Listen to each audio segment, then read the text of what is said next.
نحمده ونصلي على رسوله الكريم أما بعد فأعوذ بالله من الشيطان الرجيم بسم الله الرحمن الرحيم عن أبي عبد الله نعمان بن بشير رضي الله عنهما قال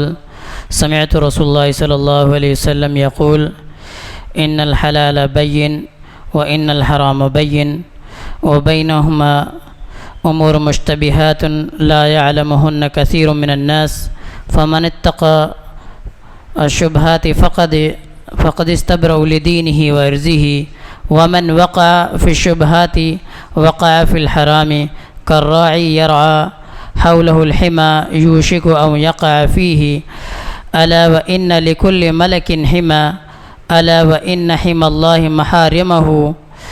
ألا وإن في الجسد مضغة إذا صلح صلح جسد كله وإذا فسدت فسد الجسد كله وألا وهي القلب۔ حاضرین، اربعین نووی کی حدیث نمبر 6 آج کے درس میں آپ لوگوں کی پیش خدمت ہے۔ اس میں ابو عبداللہ نعمان بن بشیر رضی اللہ عنہما سے مروی ہے کہ رسول اللہ صلی اللہ علیہ وسلم کو فرماتے ہوئے سنا، یقیناً حلال واضح ہے اور بے شک حرام بھی واضح ہے، اور ان دونوں کے درمیان شبہ کی چیزیں ہیں جن کو اکثر لوگ نہیں جانتے۔ جو شخص صبح کی چیزوں سے بچ گیا اس نے اپنے دین اور اپنے آبرو کو بچا لیا، اور جو شبہ والی چیزوں میں پڑ جائے گا وہ حرام میں پڑ جائے گا۔ جیسا کہ ایک چرواہا جو کسی محفوظ چراگاہ کے ارد گرد چرا رہا ہو، بہت ممکن ہے کہ چراگاہ کے اندر اس کا ریوڑ چلا جائے، اور خبردار ہر بادشاہ کی ایک محفوظ چراگاہ ہوتی ہے جس کے اندر دوسروں کا داخلہ ممنوع ہوتا ہے۔ خبردار اللہ کی محفوظ چراگاہ اس کے حرام کردہ چیزیں ہیں۔ تو بے شک جسم کے اندر گوشت کا ایک ٹکڑا ہے، اگر وہ درست ہو جائے تو سارا جسم درست ہو جائے، اور اگر وہ بگڑ جائے تو جسم بگڑ جائے۔ جان لو کہ وہ دل ہے۔ اس حدیث کو بخاری و مسلم نے متفق علیہ روایت کیا ہے۔ یہ میں نے لمبا چوڑا آپ لوگوں کے سامنے ترجمہ اس کا پیش کیا۔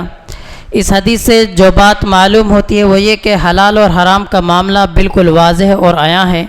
کسی سے پوشیدہ نہیں، لہٰذا جہاں حرام مکمل دوری اختیار کرنا ایک مسلمان کا فریضہ ہے، وہیں حلال سے لطف اندوز ہونا بھی ایک مسلمان کے لیے کوئی رکاوٹ کی چیز نہیں ہے، اور کسی کے لیے جائز اور درست نہیں ہے کہ وہ اللہ کی حلال کردہ کسی چیز کو حرام ٹھہرائے، کیونکہ اللہ رب العالمین نے جو چیزیں حلال کی ہیں ان سے ہمیں استفادہ کرنا چاہیے، اور جن کو اللہ رب العالمین نے ہمیں روکا ہے ان سے ہم اور آپ کو رک جانا چاہیے۔ اس حدیث کے اندر کئی چیزیں بیان کی ہیں۔ اس حدیث کے اندر ایک بات یہ بھی بیان کی کہ ایک مسلمان ہمیشہ اپنی عزت و آبرو اور نیک نامی کی حفاظت کرتا رہتا ہے، اسے داغدار کرنے والی تمام چیزوں سے پرہیز کرتا ہے، اسی بنا پر وہ ایسی چیز سے بھی بچتا ہے جن کے حلال یا حرام ہونے میں شبہ ہوتا ہے، تاکہ دین کی کوتاہی سے آبرو، لوگوں کے عیب گیری سے محفوظ رہے، کیونکہ شبہات کا مرتکب زبان خلق سے محفوظ نہیں رہ سکتا۔ اگر زبان سے محفوظ رہ گیا تو کم از کم بدگمانیوں سے نہیں بچ سکتا۔ اور اس چیز کے حدیث کے اندر یہ چیزیں بیان کی گئی کہ مشتبہ جو چیزیں ہوتی ہیں کہ اب میں اس کام کو کروں یا نہ کروں، یہ اسلام کے اندر یہ چیز ہے کہ نہیں، اس کو میں ایک حدیث کے واقعے سے میں آپ لوگوں کے سامنے بیان کرتا ہوں کہ نبی کریم صلی اللہ علیہ وسلم ایک مرتبہ اپنے حجرے کے اندر گئے اور وہاں پر ایک کھجور دیکھا جو گرا ہوا تھا، تو اللہ کے رسول صلی اللہ علیہ وسلم کو معلوم نہیں تھا کہ یہ صدقہ و خیرات کا ہے یا پھر کسی نے ہدیہ دیا ہے۔ تو اللہ کے رسول صلی اللہ علیہ وسلم نے اس مشتبہ ہو گئی دو چیزیں کہ وہ شک میں پڑ گئے کہ یہ صدقہ ہے یا پھر کسی نے تحفے کے طور پر دیا تھا۔ تو ہم اور آپ کے درمیان بھی کسی ایسی چیز میں ہمارا مسئلہ پھنس جائے کہ جس میں مشتبہ ہو جائے کہ یہ چیز صحیح ہے کہ نہیں۔ جس طرح دیوالی ہے، آج بہت سارے مسلمان کشمکش میں ہے کہ ان کی مٹھائی لے کے ہم کھائیں کہ نہیں، اسلام کے یہ اندر جائز ہے کہ نہیں، مطلب شبہ میں پڑ گئے لوگ۔ تو جو چیز اس میں سے جو اللہ اور اس کے رسول صلی اللہ علیہ وسلم نے جس کی طرف ہماری رہنمائی کی ہے، جو واضح ہو اس کو ہمیں لینا ہے۔ شبہ والی چیزوں کے اندر اگر آپ پڑے تو حدیث کے مطابق آپ گمراہی کے راستے پر چلے جائیں گے۔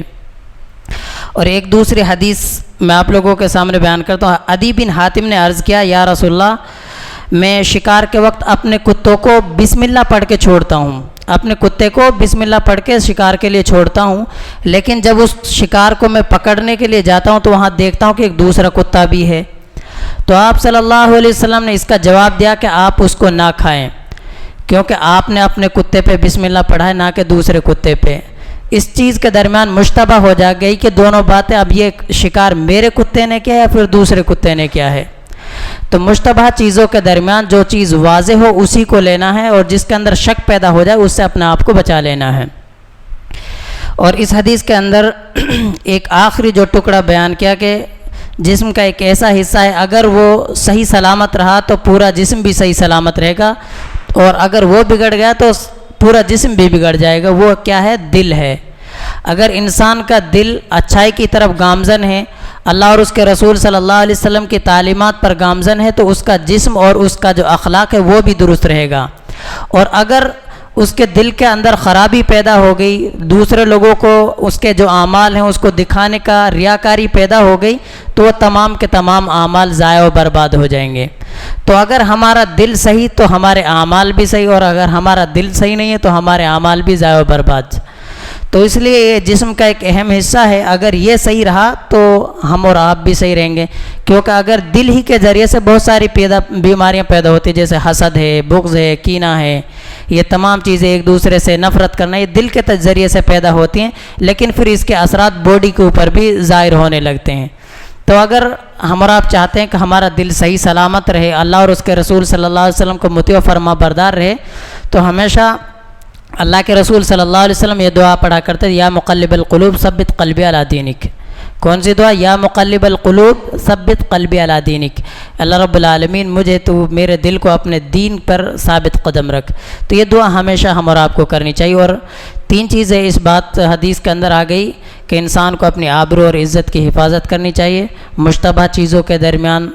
جب پھنس جائیں تو صحیح جو واضح چیز ہو اس کو لینا ہے، اور اپنے دل کو صحیح سلامت رکھنے کے لیے کتاب و سنت پر عمل پیرا ہوں، اور اللہ رب العالمین سے ہمیشہ دعا کرتے رہیں۔ اللہ رب العالمین سے دعا گو کہ اللہ رب العالمین ہمیں اس حدیث پر عمل کرنے کے اللہ رب العالمین توفیق عطا فرمائے، زیادہ سے زیادہ اس دنیا میں رہتے ہوئے نیک و اعمال کرنے کے اللہ رب العالمین ہمیں توفیق عطا فرمائے۔ آمین۔ وآخر دعوانا الحمدللہ رب العالمین، والسلام علیکم ورحمۃ اللہ وبرکاتہ۔